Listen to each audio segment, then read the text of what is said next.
Wala po sa atin ang hindi nangarap. Amen.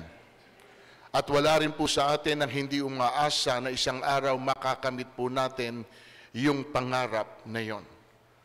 Pero alam niyo po ba, mga kapatid, na hindi po yon madali. May mga pangarap na natupad, pero meron din pong pangarap na hindi po natupad. Ang tanong, bakit? Sapagkat laging may hahadlang sa pangarap mo. Laging may pipigil sa tagumpay mo. Laging may sasalungat sa ninanais mo. Pero ganun pa man, mga kapatid, may maganda po akong balita sa inyo sa umagang ito. At yan po ang pag-uusapan po natin sa pinamagatan ko pong mensaheng hadlang sa tagumpay. Hadlang sa tagumpay. Ang teksto po natin ay nasa 1 Samuel chapter 16 verse 1. Sabi ni Yahweh kay Samuel, "Huwag mong ikalungkot ng labis ang pagkaalis ko kay Saul bilang hari. Magdala ka ng langis at pumunta ka kay Jesse na taga Bethlehem, sapagkat pinili ko ng maging hari ang isa sa kanyang mga anak." So dito po, sinabi ni Lord kay Samuel na huwag siyang malungkot dahil inalis na po niya si Saul bilang isang hari. So kaya't inutusan po niya si Samuel na puntahan po si Jesse dahil pumili na po siya ng magiging hari. So malinaw dito, mga kapatid, kapag may inalis ang Diyos, kailangan merong pong maging kapalit. Amen po ba? So ituloy po natin yung pong basa. Sumagot si Samuel, "Paano ako pupunta roon? Tiyak na papatayin ako ni Saul kapag nalaman niyang nagpunta ako roon." Sinabi ni Yahweh, "Magdala ka ng isang dumalagang baka at sabihin mong maghahandog ka sa akin. Anyayahan mo si Jesse at ituturo ko sa iyo kung ano ang gagawin mo at kung sino ang papahiran mo ng langis." Ulitin ko po, ituturo ko sa iyo kung ano ang gagawin mo at kung sino ang papahiran mo ng langis. Dito, mga kapatid, hindi lang po basta nag-uutos ang Diyos. Very clear yung sinasabi po niya rito na ituturo ko sa iyo ang gagawin mo at kung sino ang papahiran mo ng langis. Amen po ba? Meaning, kung ang utos po ay mula sa Diyos, siya rin po ang magbibigay sa atin ng instruction kung ano ang ating gagawin at kung paano natin ito dapat gawin. Amen po. Pero alam niyo po ba, mga kapatid, na kahit po malinaw yung instruction po ng Diyos, kanino man, minsan, hindi po iyon ang nasusunod. Bakit ko po nasabi?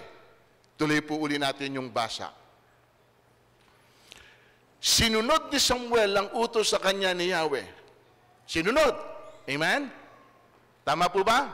Sabi ko kanina, minsan hindi nasusunod. Okay. Nagpunta nga siya sa Bethlehem, siya'y sinalubong ng matatanda ng lungsod at nanginginig na tinanong, "Sa ikakabuti ba namin ang iyong pagparito?" Nung panahon pala na yon, mga kapatid, nakakatakot na bisitahin ka ng isang propeta. Hindi po kasi nila alam kung anong ang dalang mensahe. Kaya ang naging tanong nila, ito ba'y sa aming ikakabuti? So kasi meron silang pananaw na minsan ang dala ay para po sabihan sila, paghandain sila sapagkat meron pong gagawing hindi maganda ang Panginoon, bunga ng mga kasalanan po nila. Tuloy natin. Oo, sagot niya, "Naparito ako upang maghandog kay Yahweh. Ihanda niyo ang inyong sarili at sumama kayo sa akin." Pinahanda rin niya si Jesse at ang mga anak nito. Titingnan niyo mga hina-highlight ko, ha? Pinahanda rin niya si Jesse at ang mga anak nito at inanyayahan sa paghahandog. Okay. Sino po ang pinaghanda ni Prophet Samuel? Si Jesse at sino? Ang mga anak nito. Clear, ha? Verse 6. Nang magkaharap-harap na sila, nakita ni Samuel si Eliab.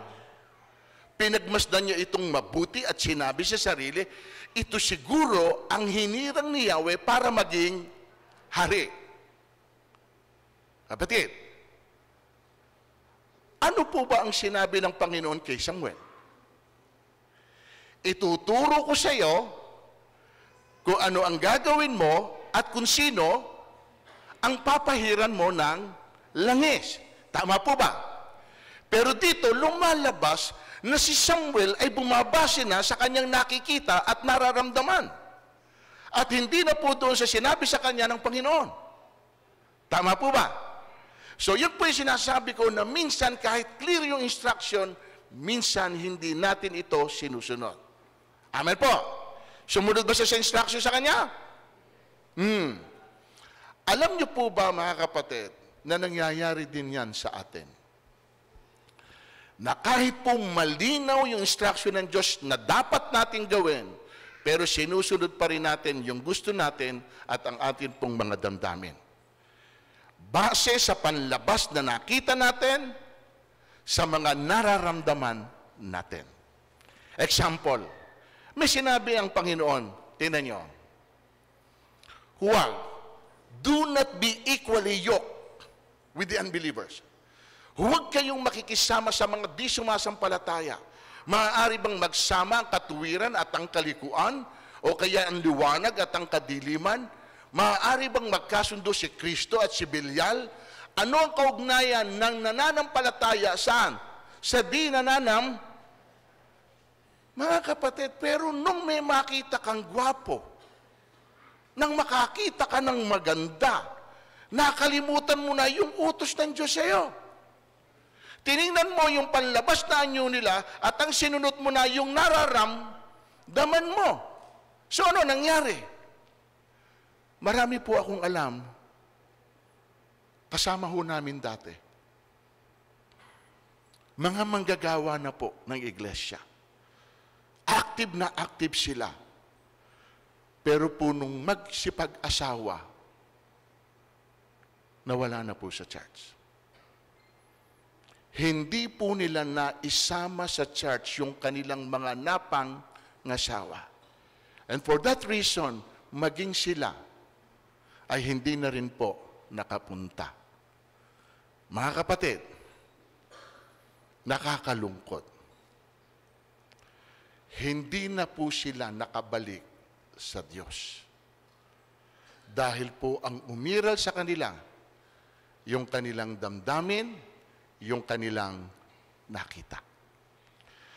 Kaya napakahalaga, mga kapatid, na sa anumang bagay na ginagawa natin, dinidesisyonan natin, lagi nating ini-include ang Diyos.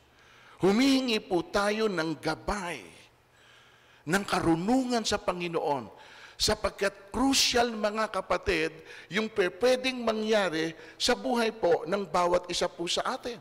Amen. Now, tingnan po ninyo, sagot po ni Samuel. Ngunit sinabi sa kanya ni Yahweh, huwag mong tingnan ang kanyang taas at kakisigan. Hindi siya ang hinirang ko. Ang batayan ko ay di tulad ng batayan ng tao. Panlabas na anyo ang tinitingnan ng tao, ngunit puso ang tinitingnan ko. So agad po siyang itinama ng Diyos. Why? Kasi po minsan mahihirapan na po tayo na itama yung isang pagkakamali. Dahil lagi po itong mayroong consequences. Are you with me? So ano po ang isang example ng pagkakamali na hindi na po natin maitatama? Kung nagkamali ka sa iyong pag-aasawa, mali yung napili mo, maitatama mo pa ba? Hindi na. Dahil nakapasok ka na sa isang sitwasyon na hindi mo na kaya pang matakasan. Kaya mga kapatid, mahalaga na nakikinig po tayo sa instruction po ng Diyos. Malinaw naman yung pong binasa nating una. Diba? Ituturo ko sa inyo kung ano ang gagawin ninyo. Sasabihin ko sa inyo kung sino. Crucial po yan, especially mga kapatid. Lalo na po rito yung mga binata at dalaga. Alam ko namang may mga plano kayo pagdating ng araw. Dapat ngayon pa lang, hinihiling nyo na sa Panginoon kung sino yung right person para po sa inyo. At siguruhin nyo na iyon ay binigay sa inyo ng Diyos at hindi po nadala lang kayo ng damdamin ninyo dahil po na-deceive kayo, nakita nyo maganda, nakita nyo gwapo. Pwede na ito. Not unless na lang yung nakita nyo ay kapwa mananampalataya ninyo. It's okay. Amen po ba? Siyempre, pipili ka lang din naman, yung maganda na. Yung gwapo na, amen? At pinakamahalaga, kapwa mo, mananampalataya pa. Amen po? O, ituloy natin ang basa. Pagkaraan ni Eliab, tinawag ni Jesse si Abinadab at pinaraan din sa harapan ni Samuel. Ngunit umiling si Samuel at sinabi, hindi rin siyang hinirang ni Yahweh. Tinawag ni Jesse si Sama. Ngunit sinabi rin ni Samuel na hindi ito ang pinili ni Yahweh. Isa-isang tinawag ni Jesse ang 7 niyang anak. Ngunit walang pinili sa kanila sino? Ano po ang nangyari? Nasaan na po yung pinili ni Yahweh na magiging hari? Bakit wala doon? Hindi po ba malinaw yung instruction ni Prophet Samuel kay Jesse? Na isama mo ang iyong mga anak. Pag sinabing mga anak, lahat ng iyong anak. Tama po ba? Kaya nagtanong si Samuel, wala ka na bang anak? Kundi iyan. O ano po ang sagot ni Jesse? Mayroon pang isa, yung pinakabata at pastol ng aking mga tupa. Sagot ni Jesse, kay Samuel, ipasundo mo. O sabi po ni Samuel, ipasundo mo, hindi natin sisimulan ang paghahandog hanggat hindi siya dumarating. At sinundo nga ang anak na ito ni Jesse. So meron pong isang anak pa, yung pinakabata at pastol ng mga tupa. Amen? Pakinggan niyo po ito. Ulitin ko ha. Nung sabihin po ni Samuel kay Jesse na tawagin niya ang kanyang mga anak, bakit hindi po niya isinama si David? Hindi ba niya to anak? Ano po ang dahilan niya? Dahil po ba si David ay isang bata? Kaya hindi niya inisip na pwede itong piliin ng Diyos na maging isang hari? O dahil ba siya isa lamang pastol ng tupa? Kaya hindi rin po inisip nung ama, maging nung mga kapatid niya, na isama siya dun po sa pagkakatawag dahil hindi nila iniisip na pwede pong piliin siya ng Diyos na maging hari. Nakita po ninyo? Kung nalaman po ito ni David, pwede pong masaktan si David. Amen? Na hindi po siya ikinonsider na isa sa mga anak ni Jesse. Kung kaya po hindi siya ipinatawag, hindi po siya isinama. Listen, church. Yan po ang isa sa mga nagiging dahilan na hadlang ng ating tagumpay. Yung iba na ang nagdidesisyon para sa atin. Sila na ang nagpapasya kung pwede tayo o hindi. Kung ipapatawag tayo o hindi, kung isasama tayo o hindi. Sila na ang nagdidikta. Pero hindi pumayag ang Diyos. Kaya't inutusan po nila, ipasundo ninyo si David. At nang dumating si David, tingnan po ninyo appearance. Siguro si David lang ang pinakapogi sa kanilang magkakapatid. Walang description na sinabi doon sa mga kapatid eh. Siya'y makisig na binatilyo, malusog at mangungusap ang mga mata. Sinabi ni Yahweh kay Samuel, siya ang hinirang ko, pahiran mo na siya ng langis. Kinuha ni Samuel ang sisidlan ng langis at pinahiran si David sa harapan. Nino? sa harapan ng kanyang mga kapatid. Then nandun din yung ama. Tama po. Sa harapan ng kanyang pamilya. At mula noon sumakanya ang espiritu ni Yahweh. So siya po ang hinirang at pinahiran ng langis. Ulitin ko, sa harapan ng kanyang mga kapatid, sa harapan nilang lahat. Tanong, nang pahiran po ba ni Samuel ng langis si David, paano ito tinanggap ng kanyang pamilya? Sa harapan nila, malinaw po ba sa pamilya po ni David, yung pong pahiran ng langis si David, siya po yung pinili na magiging hari? Malinaw kaya? Malinaw din po kaya yung para sa kanila, yung purpose. Kaya po si Prophet Samuel ay pumunta sa kanila para po pumili nga ng isa sa mga anak ni Jesse na magiging hari. Pero doon sa mga nauna, wala po doon. At nakita nila dito sa bunso, sa katawan ni David, pinahiran, siya ang hinirang po, pinahiran ng langis. Malinaw po kaya ito sa kanila? Bakit ko po nasabi? Dito ko po ipapakita sa inyo yung hadlang ng tagumpay na minsan silang dahilan. Number 1, pamilya o kapatid. Kapamilya at kapatid, minsan ang siyang nagiging dahilan at hadlang para natin makamit yung atin pong tagumpay. Basahin natin. Isang araw, inutusan ni Jesse si David, "Anak, dalhin mo sa iyong mga kapatid itong binusang trigo at 10 tinapay. Itong 10 keso ay ibigay mo naman sa pinakapuno nila.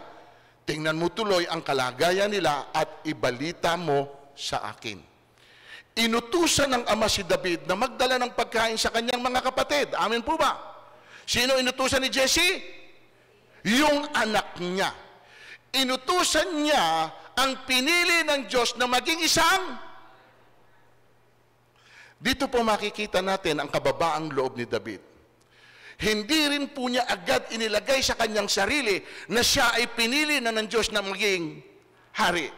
Kasi kung inilagay agad ni David na siya ay hari, pwede niyang sabihin sa tatay niya, "Tay, wala ba akong ibang kapatid na pwede mong utusan para pumunta ron at magdala ng mga bagay na pinadadala mo sa akin?" Pwede po niya yung sabihin. Amen? Pero ang lahat ng iyon, wala po sa kanya. Sinunod po niya ang utos ng kanyang ama at walang reklamo. So again, hadlang sa tagumpay yung pamilya mo na walang paniwala sa iyo. Wala silang believe sa iyo. Kahit nakita na nila na pinahiran ka ng langis, kahit narinig nila na pinili siya ng Diyos mula sa kanila, hindi po nila ito pinaniwalaan base sa nakita nating kanilang pagtrato. Kita niyo? Hindi sumagi even sa isip ng ama na itong anak niya na bunso ay meron na pong pahid ng langis para maging hari. Sundan natin, tinan niyo po yung kapatid. Tinanong ni David sa mga katabi niya, ano raw ang gantimpala sa sino mang makakapatay sa Pilisteyong yan at sa mga makapag-aalis ng kahihiyan sa Israel? At sino ba ang paganong ito na humahamon sa hukbo ng Diyos na buhay?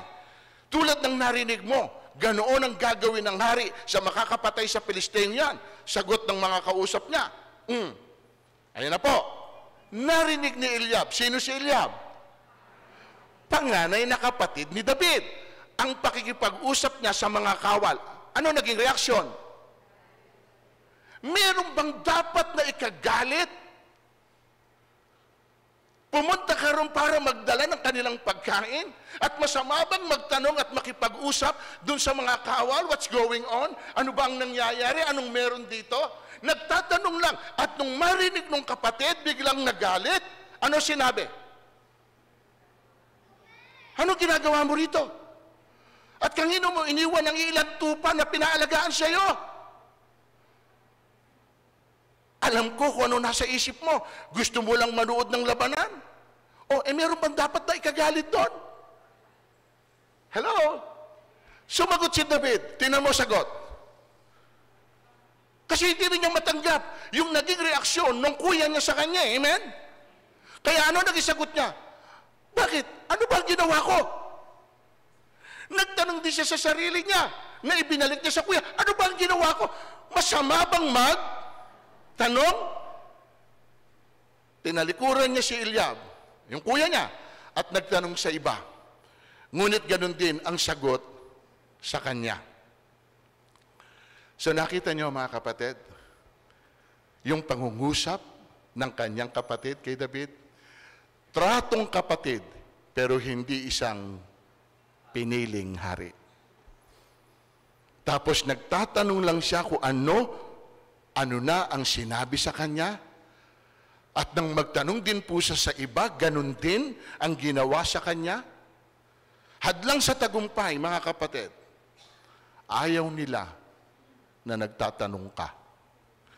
Kasi baka malaman mo yung lahat ng sikreto at malamangan mo sila, kaya hindi ka nila sasagutin. In that case, ano ginawa ni David? Tinalikuran niya ang kuya niya. Listen, church, kung may mga taong ganito ang trato sa inyo, yung ayaw nila na nagtatanong ka, kasi baka kung malaman nyo yung sekreto, mahigitan nyo sila sa ginagawa nila, kaya ayaw nilang sagutin yung mga tinatanong mo, eto lesson, talikuran nyo sila. Lalo na po yung mga taong may sinasabi sa iyo na kung ano-ano, na wala ka namang ginagawang masama. Nagtatanong lang, tulad ng ginawa ni David, sa halip na sagutin, pinagalitan at pinagsabihan, ignore them. Huwag mo kapatid pansinin, baliwalain mo na lang sila. Sino? Yung mga nagdi-discourage sa'yo. Yung mga taong naiinis sa'yo na walang dahilan. Mga taong galit lagi sa'yo kahit wala kang ginagawang masama sa mga ito. Ang tawag dito, inggit. Sabihin mo sa katabi mo, inggit. May inggit sila sa iyo, kaya ganun na lang ikaw tinatrato. At sila po, mga kapatid, ang pwedeng maging hadlang ng pangarap mo. Meron ba kayong na-encounter na ganito? Ha? Na parang wala ka namang ginagawang mali, wala ka namang ipinakikitang hindi maganda, pero bakit parang asar na asar sa'yo yung tao? Parang napakahirap na i-please yung tao na yun para sa'yo. Parang pinepersonal ka. Na tuwing makikita ka, parang kumukulo ang dugo sa'yo. Nga kahit wala ka namang ipinakikitang ano. Meron ganun, di ba? O baka kayo yung namumuhi lagi at na... Hindi, meron pong ganun eh. Yung hindi mo maintindihan.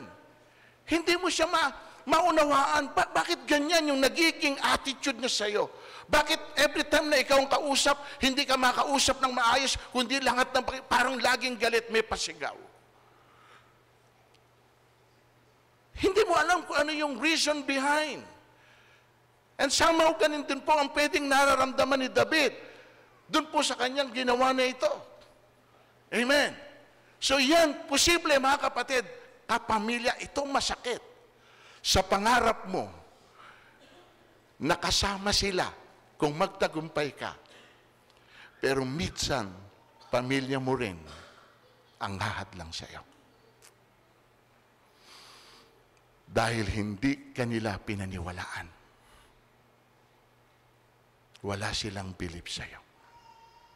Hindi nila nare-recognize yung potential mo na ikaw pala yung pinili na ng Diyos na siyang mag-aangat ng buhay, ng pamilya mo, pero hindi nila ito nakikita. Amen? Pangalawang hadlang, mga kapatid, sa tagumpay, karibal. Puro letter K lang ito, ha? Kapamilya, kapatid, karibal. Okay? Nakarating kay Saul ang mga sinabi ni David at ipinatawag niya ito. Pagdating kay Saul, sinabi ni David, hindi po tayo dapat masira ng loob dahil lang sa Pilisteyong yon. Ako ang lalaban sa kanya. Ano sagot ni Saul? Hindi mo kaya ang Pilisteyong yun. Batang-bata ka pa, samantalang siya isang mahusay na mandirigma mula pa sa kanyang kabataan. Batang-bata ka pa. Anong ibig sabihin dito, mga kapatid ni Saul? Wala ka pang karanasan. Hindi ka pa pwede. Amen po ba? Kung titingnan natin at first glance, no, pwedeng yung word ni Saul ay parang concern. Di ba? Hindi mo pa kaya, bata ka pa, kulang ka pa saan? Sa training. Pwede pong may pagmamalasakit. Amen po ba? But on the other side, kung tatalunin po ni David si Goliath, kahihiyan po ito kay Saul. Dahil yung minamaliit niya, yung kinikriticize niya, yung hindi niya inaasahan na magtatagumpay, yung pala ang magtatapos ng paghihirap ng loob nila. Kaya lang, mapapahiya siya. Kaya napakabigat po on the side naman ni Saul. Dahil nga po, kita nyo, naghahanap sila ng pwedeng lumaban dun po sa lumalait po sa kanila. At walang makalaban ni isa sa kanila. At nung meron dumating na nagpresenta na ako ang lalaban sa kanya, ang sagot, hindi mo pa kaya. Kung may nag-i-initiate na, kasi nga, iyon po pwede siyang maging karibal sapagkat si Saul ay hari. Kapag ka nangyari po yung pong kay David, may posibilidad na yung mga tao na nakakita nung ginawa ni David, sila na po ang magtutulak agad na siya'y gawing isang hari. Are you with me, mga kapatid? Tandaan po natin ito. Merong ayaw na magtatagumpay ka. Kasi mahihigitan mo sila, kasi ikaw na kikilalanin nila, ikaw na ang papalit sa kanila, may mga ganitong sitwasyon na siyang hahat lang sa tagumpay mo. Mga taong karibal mo, hindi karibal sa pag-ibig, kung hindi sa plano ng Diyos sa buhay mo. Nangyayari po ba ito? Yes. Kaya nga po, yung iba, hindi na nagpapatuloy. Kahit may tawag sa kanila ang Panginoon, dahil may laging kontra, laging may nasasabi sa Kanya, laging naikukumpara pa sa iba, lagi kang may naririnig, kasi natatakot sila na ikaw na ang pumalit sa kanila. So yan po ang hadlang minsan sa ating tagumpay. Sa tingin po ninyo, sinong karibal ang gusto na magtagumpay ka? Meron? Pwedeng maganda ang sinasabi niya sa'yo. Pero kung alam niya na ikaw ang pwede na maging kapalit niya, na pwedeng maging kakompetensya niya, hindi ho yan mag-iisip ng maganda, favorable sa'yo. Kaya kung meron po siyang pwedeng gawin, tinan niyo po yung pong comparison. Hindi mo kaya kasi itong lalabanan mo, bata pa lang, mandirigma na. Samantalang ikaw, wala ka man lang karanasan. Amen po ba? So yan ang isa, pangalawang karibal. Pangatlo, sa tingin nyo, na maaaring maging karibal. Start with the letter K.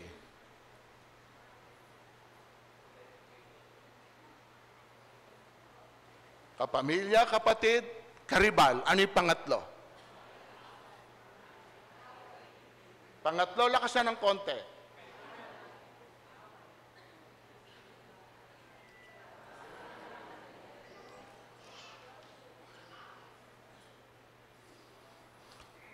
Nang makita niyang si David ay isa lamang kabataan, may maamong hitsura, nilait niya ito. Pakot siyang tinanong, anong akala mo sa akin? Aso ba ang lalabanan mo at may dala kang patpat? At si David ay sinumpa ng Pilisteo sa pangalan ng kanyang Diyos. Sinabi pa niya, halika nga rito at nang maipakain ko ang bangkay mo sa mga ibon at mga hayop. Sino nagsasalita rito? Si Goliath, ha? Pakinggan niyo sinabi niya, ha? Pakinggan niyo. Halika nga rito at nang maipakain ko ang bangkay mo sa mga ibon at sa mga hayop. Ipapakain niya si David. Okay? So, ano ginawa ni Goliath kay David? Isa-isa natin. Nilait niya si David. Amen? Sinumpa niya si David. Nakita niyo kung anong pwedeng gawin ng kaaway sa atin? Maliiting ka, hamaking ka, utsaing ka, pagtawanan ka. Amen po ba? So ano naman po ang sinabi ni David? Tingnan niyo kung ano sinabi ni David. Sumagot si David, ang dala mo'y tabak, sibat at pantusok. Ngunit, lalabanan kita sa pangalan ni Yahweh, ang makapangyarihang Diyos ng Israel na iyong hinahamak. Amen? Nakita niyo mga kapatid? Yung confidence ni David? Ang nakaharap niya, mandirigma. Talagang kompleto po yung mga gamit po niya na pandigma. Pero sabi niya, tingnan niyo, maganda po yung word na rito eh. Lalabanan kita ha, sa pangalan ni Yahweh. Oh. Ito yung kasunod. Ibibigay ka niya sa akin ngayon. Pupugutin ko ang ulo mo. At ano? Kanginong salita yung pong ipapakain kita sa ibon? Sa kaaway kangina, amen? Kay Goliath, tingnan nyo. Ibinalik po ni David yung pong sinabi ni Goliath sa kanya. Ipapakain mo ako, ipapakain din kita saan? Sa ibon. At makikita ng lahat na narito na makapagliligtas si Yahweh kahit walang tabak at sibat. Kahit walang tabak at sibat, siya'y makapangyarihan at ipapalupit niya kayo sa amin. Ano napansin nyo sa sinagot ni David kay Goliath? Same thing, ano? Tama po? Kung ano ang sinabi niya, yun din po ang ibinalik sa kanya. Amen? Ipapakain kita sa ibon at sa mga hayop, yun din po ang kanya ibinalik. Meaning, kung ano sinasabi ng kaaway mo sa'yo, na gagawin niya, yun din ang gagawin ng Diyos pabalik sa kanila. Nakita niyo po? As long na yung pong ating Diyos ay nasa atin, on our side. Tandaan niyo, kaya nga po ang una niyang statement dito, tinan niyo, lalabanan kita saan sa pamamagitan ng aking slingshot, ng mga batong. Hindi ganun eh. Ang una niyang idiniklara, lalabanan kita sa pangalan ng atin pong Panginoon. Amen po ba? So meaning mga kapatid, ulitin ko, yung sinabi ng kaaway sa iyo, gagawin niya. Yun din ang gagawin ng Diyos pabalik sa kanila. Galasya. Kung anong inihasik mo ng tao, yun din ang kanyang. Ang bunga ng ating mga gawa ay ibabalik sa atin, mabuti man o masama. In other words, kung ang itinanim natin ay mabuti, babalik din sa atin ay ano? Kung ang itinanim natin ay kasalanan, ano-anuhin natin? Kapahamakan. Sapagkat, ayon sa hatol na inihahatol nyo sa iba, ang panukat ninyo sa iba ay siya ring ipapanukat sa inyo. So, hindi ho basta lang nagsasalita tayo ng anumang bagay lahat dahil may galit ka. Dahil merong pong tao na kinamumuhian mo, na ikinukonsider mong kaaway mo. O vice versa sila.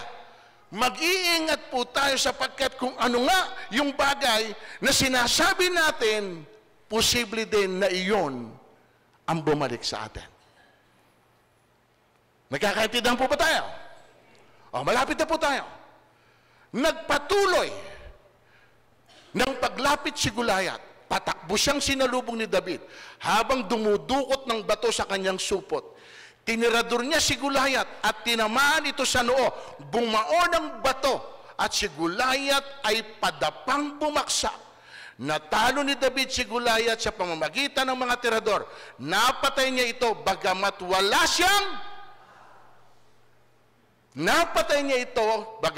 siyang tabak. At patakbong lumapit si David, tumayo sa likod ni Goliath, binunot ang tabak nito at pinugutan ng ulo. Kanginong tabak yung ginamit para pugutan ng ulo si Goliath? O anong nakita nyo? Uulitin ko ulit.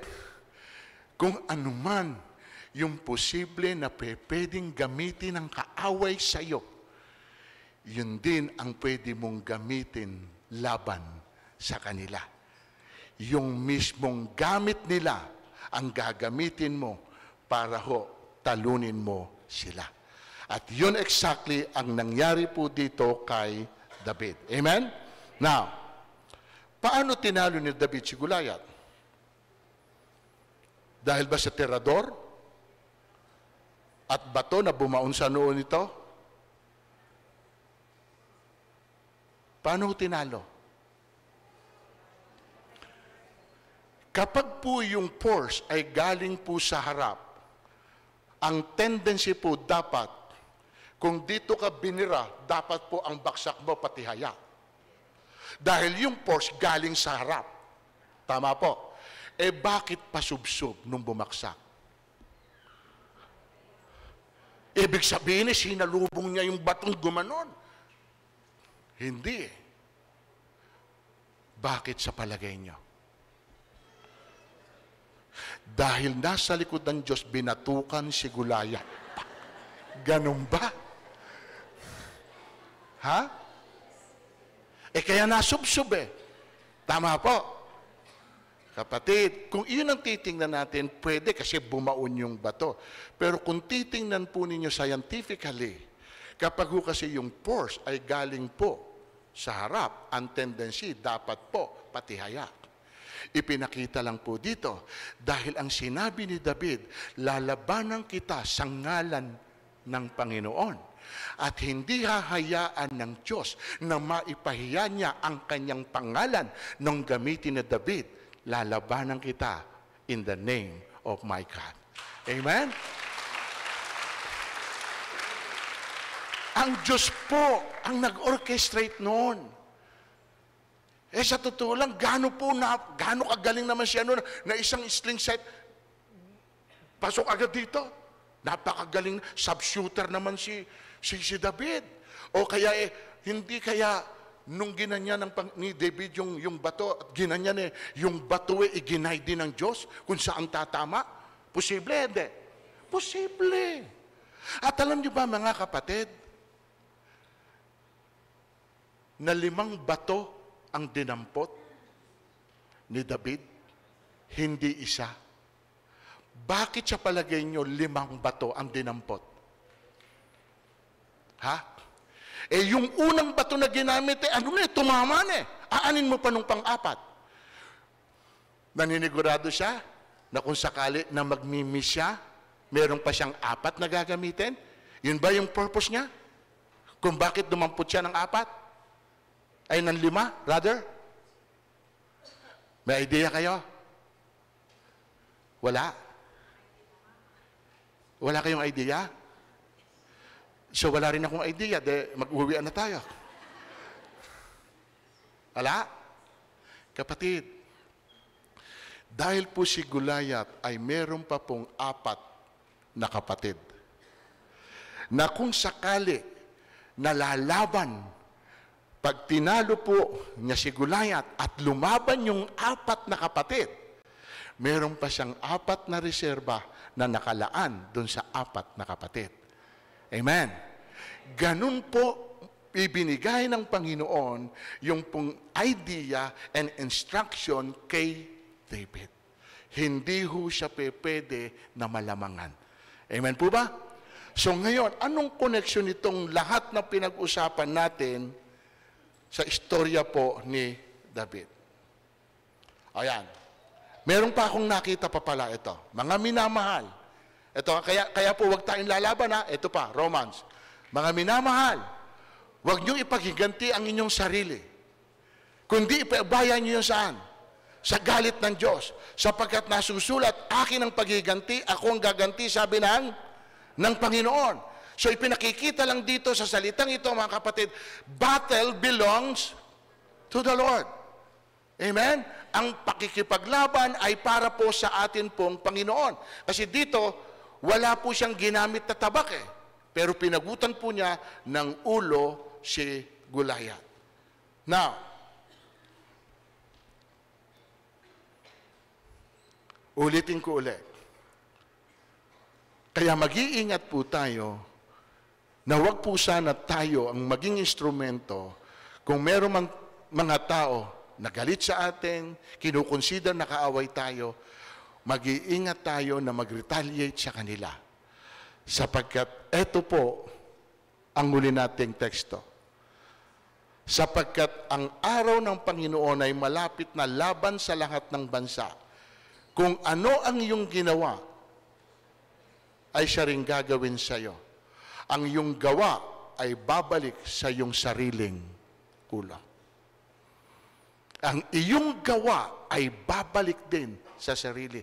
Ang gawa po ni Goliath ay para patayin si David. Amen. Talunin sila. Pero tingnan nyo, bumalik sa kanya yung ulo niya ang pinugot ni David. Mga kapatid, in my conclusion, nagtagumpay po ba si David? Yan po ang magandang balita na nais ko ipaabot sa inyo, na kahit anuman ang gawin nila, napigilin yung pangarap mo, yung nais mo at hinahangad mo. Kung yung pangarap mo ay kalooban ng Diyos, siya mismo ang magbibigay ng tagumpay sa inyo. At hindi pwedeng hadlangan ito ng kahit na sino, maging kapamilya mo, maging kapatid mo, maging karibal mo, maging kaaway mo. Amen? Ang kalooban pa rin ng Diyos ang magpiprevail sa buhay po ng bawat isa sa atin. Tandaan po ninyo, mayroong hahadlang, may pipigil. Pero kung nasa side po natin ang Panginoon, kahit ano gawin nila na hadlang, matutuloy at matutuloy sapagkat yon ang kalooban ng Diyos para po sa iyong buhay. Amen?